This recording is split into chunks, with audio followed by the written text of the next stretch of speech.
আরে বারে কেউ তুমি খেয়ে যাও থাক। সরি। সরবি কোথায়? প্যারার দাম দি তারপরে কাজ যাবি। I like you. আমি ওসব লালারির মধ্যে নাই, আগে টাকা দে। I love you. তোর লাভ আমি দেখবো না, আমার ছেলে হবে সেটা আমি দেখবো, ছেড়ে দিলাম। বাড়ি কি টাকা লাই? লাভ লাভ। এই বিশু, বিড়বিড় করে কি বলছিস? হ্যাঁ দাদা সে চুরি আজ আমার বাগান ঢুকেছিল আর আমাকে বলছে সরি, আমি ওকে সত্যি দেবো। তারপর কি একটা বললো I like. I like you বলেছে? হ্যাঁ ওই। ও তোকে আই লাভ ইউ বলেছে? এসব ইংরেজি কথা তুই ওসব বুঝতে পারবি না। বুঝতে পারবো না মানে?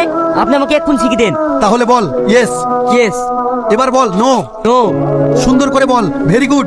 Very good. এই তিনটে ভালো করে মুখস্থ কর। নো। Very good. তুমি আমাকে বলো ভালোবাসবে কিনা? ইয়েস। আমাকে কোনোদিন ছেড়ে যাবে না তো? নো। আমরা দুজনে সুখে সংসার বানাবো। Very good. বিশু তাহলে পড়াশোনা জানে? স্যার, মধুপুরের বুথ সভাপতি মার্ডার হয়ে গেছে। ঠিক আছে, আমরা এক্ষুনি আসছি। এই বিশু, তুই এখানে বসে কেন রে? মধুপুরের বুথ সভাপতি মার্ডার হয়ে গেছে, গ্রামে একটা লোক নাই, কোন পুলিশ ঢুকবে? পালিস। আসুক পুলিশ, তুই আমি যাবো না। এই বাবু শোন, এখানে বুথ সভাপতি মার্ডার হয়েছে, এই ব্যাপারে তুমি কিছু জানো? ইয়েস। স্যার এইবার আসামি ধরা পড়ে। যে খুন করেছে তার নামটা বলো। নো। চল থানায়। Very good. বাপ, আমার ছেলেকে থানা ধরে লিখিস, আমার ছেলে কিচ্ছু জানে না। সেটা আমি জানি। পাগলটা গ্রামে একটা লোক নাই। আর ওই পাগলটা কি বলতে গিয়ে কি বলিছে, আর ওকে ধরে নিয়ে চলে গেছে। চ আমার সঙ্গে থানায়। স্যার, হঠাৎ আপনি?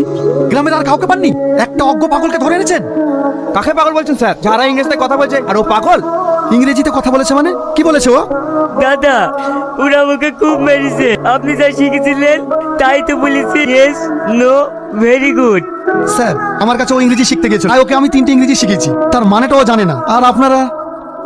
সরি স্যার, আমাদের ভুল হয়ে গেছে। দাদা যে চুরি হয় বলেছিল। স্যার সত্যি ও খুব সহজ সরল, ওকে ধরে এনে মারাটা আমাদের খুবই অন্যায় হয়েছে। তুমি এমন একটা পাগল, আমার ভালোবাসাটাও বুঝতে পারোনি। ভালোবাসা?